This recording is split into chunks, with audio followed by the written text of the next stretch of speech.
There's real evidence that they were getting money from other countries. What about Trump University? What about his fundraising things? No. I'm not saying that he's clean. I'm not saying that he's clean, but I'm saying to dismiss the Biden corruption. But you think that Biden's way more guilty of corruption than Trump? I'm not saying that. You're saying they're equal. I'm saying they're both corrupt.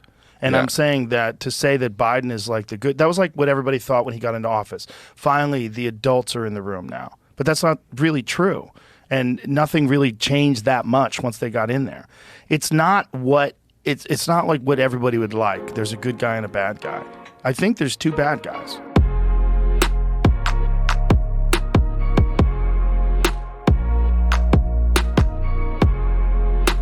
Fast Zone News here, back with more breaking news, and today we're going to be checking out Joe Rogan's recent podcast with Jim Gaffigan. Joe had Jim on his show a few days ago, and they had over a 3-hour conversation. They touched on a lot of different topics, but ended up having an in-depth discussion about the upcoming 2024 election. They talked about a lot of problems that happened in 2020 and gave their unbiased opinion on elections moving forward. I had a really good time making this video, and if you want to see more Joe Rogan content, hit the subscribe button below. This is what I think. I think that if Trump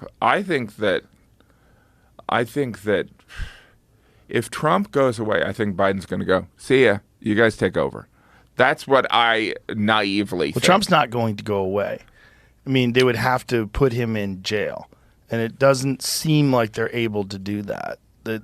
What are the charges now? What are the most egregious, most difficult to defend charges?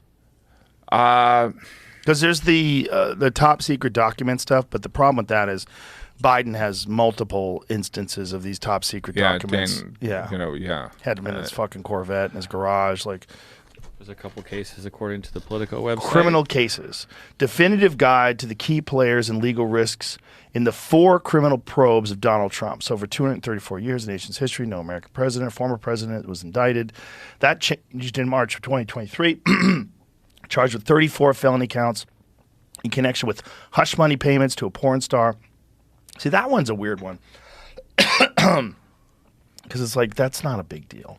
Well, that's hush money payments. I mean, I don't know if our wives would agree. No, definitely, it's not morally. No, but it is. But yeah, that's in the era of JFK, that would be how dare you bring that up? Yeah. So 37 felony counts for mishandling classified documents and impending investigations. Now, what I've heard about this is these counts are inflated. So there's a bunch of counts, but they multiply those accounts based on the amount of documents and things. So it becomes all these different counts. I'm talking on my ass here. I know what I'm saying. Some of it is but that's... So 2 other ongoing criminal probes, both related to 2020 election interference. Those are serious. Yeah, I think the January 6th thing is pretty bad. Well, the January 6th thing is bad, but also the intelligence agencies were involved in provoking people to go into the Capitol building. That's a fact. This is awesome to see Joe calling out the corruption that happened in 2020, and I think he's 100% correct. If you watch the hearings where Ted Cruz questioned the FBI director, they wouldn't even say if there were any agents present. How many FBI agents or confidential informants actively participated in the events of January 6th? Sir, I'm sure you can appreciate that I can't go into the specifics of sources and methods. Did any FBI agents or confidential informants actively participate in the events of January 6th? Yes or no? Sir, I can't answer that. Did any FBI agents or confidential informants commit crimes of violence on January 6th? I can't answer that, sir.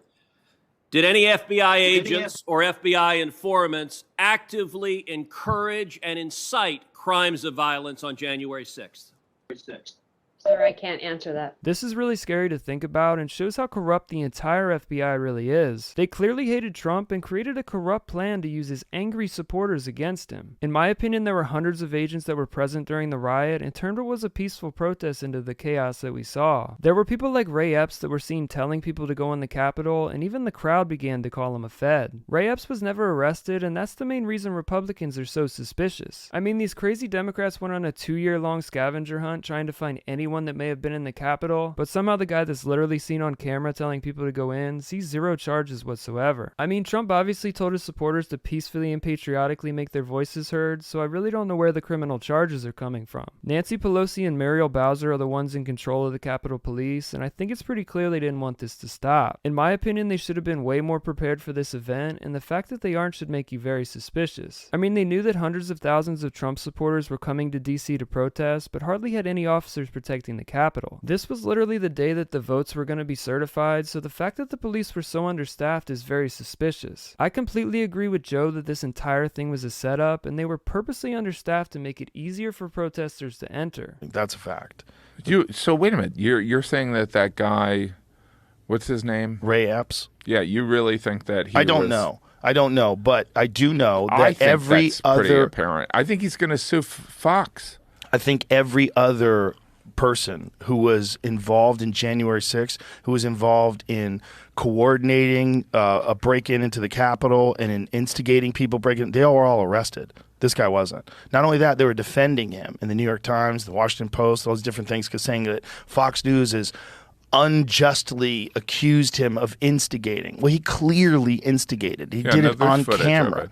I don't know if he was a Fed. I know a lot of people think he was a Fed. The people that were there were calling him a Fed. What I do know is when they asked the FBI said, we can't tell you whether or not there were people that were there that were doing that. Now, there's been reports that there was hundreds of agents that were there. So what you're saying is on January 6th, that this event that obviously Trump organized, forget about the Giuliani stuff and the, whether they thought that it was He definitely stolen. encouraged people to protest. Yes. But all right, so you're saying that like the FBI and Nancy Pelosi, and I'm not saying Nancy Pelosi. No, but like you're saying that like they're like, we'll make this instead of an awkward protest, we'll encourage it so that it'll backfire on Trump rather than being this rising of people that believe that there was election corruption. I think it's certainly I think possible. that would be hard. You think it's possible? I think it's possible. He is such an amazing communicator, and he's convinced this loyal base that there was election interference. We don't want them to protest. How we can end this is if we encourage people to go beyond protesting to essentially go into the Capitol and take a shit in the hallway. I mean, I'm exaggerating a little bit. Yeah. But, like, I don't see why that would be of use. Like, I'm more suspicious why Trump didn't call for backup when, for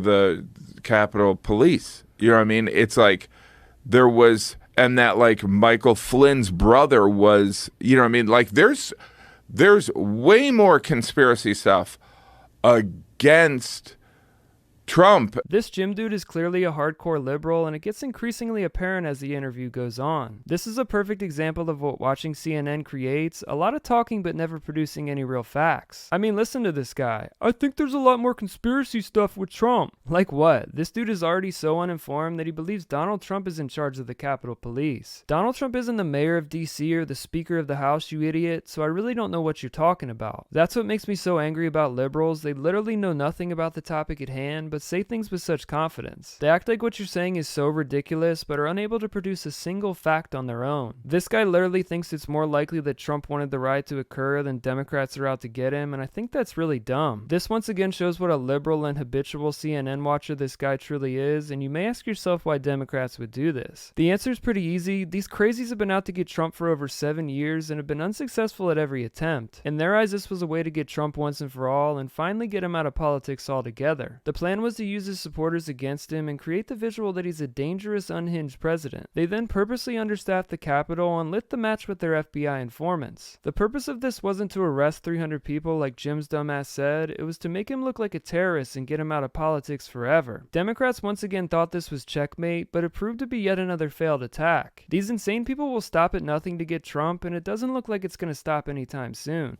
You know, like even the documents, like the documents that like Biden had or Pence had versus like Trump literally showing the documents, some of them being of, I think we're going to find out, being really inconsequential. I'm not saying he was selling them. I'm not saying, I don't know if he was, you know, it was like a big swinging dick move. I think that's different than, you know, Pence having some documents in his house that he shouldn't have. But You mean Pence or Biden?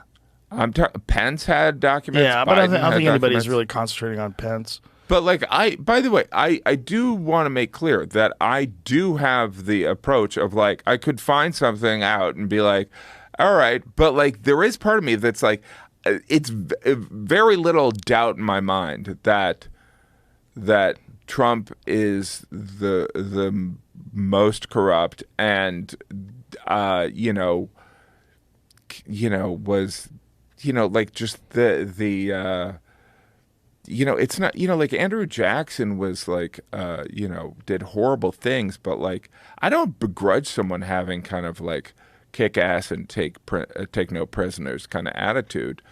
It's it's not the style. It's just I think that there's repeated corruption. I mean, like but there's repeated corruption with the Biden administration. The corruption with his son. First of all, his son struggling with addiction. That's not my concern.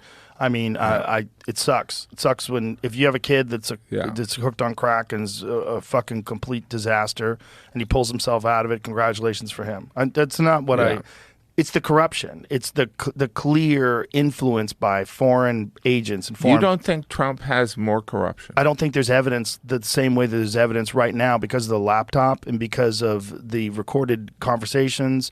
There's real evidence that they were getting money from other countries. What about? I love how hard Joe pressed him on the bullshit he was spewing in this interview, and you can tell that he's a hardcore liberal. He spent the entire interview standing up for Biden while bashing Trump for doing the same thing. This is yet another example of how insane Democrats have become, even when you present them with facts. Joe literally laid out the entire corruption scheme that's been happening between Joe and Hunter Biden, and this guy just switched the topic back to Trump. He says more bullshit like Donald Trump has more corruption, but as usual can't produce a single fact. Joe Biden is the most corrupt president in U.S. history, and I really don't think there's much of an argument. This guy literally put his crack-addicted son on the board of a Ukrainian oil company while he was still serving as vice president. They then proceeded to rake in millions of dollars, adding up to the tune of $42 million. This should have been the first red flag, as even the president only received several $100,000 in salary. So where did the money come from, Joe? I guess we'll soon find out as the House continues to investigate the Biden crime family. The walls are truly closing in on Joe Biden, and I can't believe they ever allowed it to happen. Rogan also pointed out that Biden has hundreds of classified documents dating back to his time as a senator. That means that he's had these documents for over 10 years and was literally keeping them in a garage inside of a Corvette. Then he has the nerve to sick his corrupt DOJ on his top political opponent for doing nearly the same thing. The only difference is Trump was actually the president and holds declassification powers unlike the vice president. That makes Joe's stealing of classified documents far worse, and they weren't even really protecting them. They act like Trump was being so brazen with these documents, but they were literally being guarded by Secret Service. There's truly a two-tier legal system in this country, and I want to know what you guys think. Do you think classified documents are more safe in a Corvette or being protected by the Secret Service? Let me know in the comment section below. I'd love to hear from you guys. And as always, I want to thank all my viewers and all my new subscribers. And this has been another edition of Fast Zone News.